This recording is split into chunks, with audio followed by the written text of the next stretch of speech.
this video, I'm going to teach you how to convert this fingering weight yarn or a fine yarn into bulky yarn.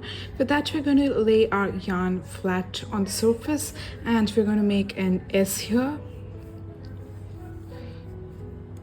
So we have made an S on a carpet here. Now we're going to take the 3 strands together and we're going to continue crocheting with these 3 strands together. So now, as usual, you're going to make an X on your fingers like this, and we're going to make a slip knot. After making a slip knot, we are going to start crocheting as usual with our 3 strands. So this is actually a fingering weight yarn, but you can see while we're using 3 strands together, I'm using a 5.5mm hook. Yeah.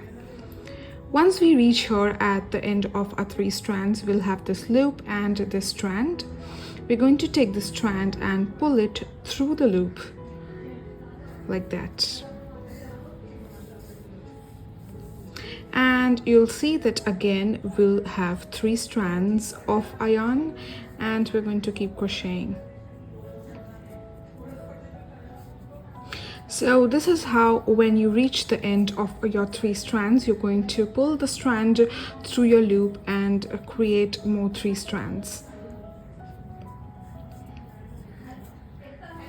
Okay, yeah, we are at the end of our 3 strands. We have the loop, we have the strand.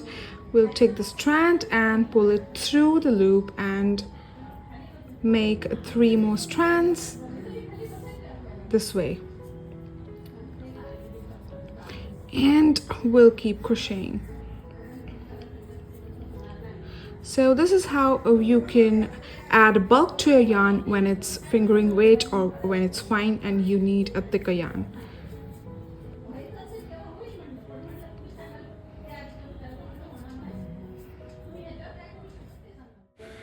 Thank you for watching my video. If you do like my video, please give it a thumbs up and do subscribe to my channel for more such videos.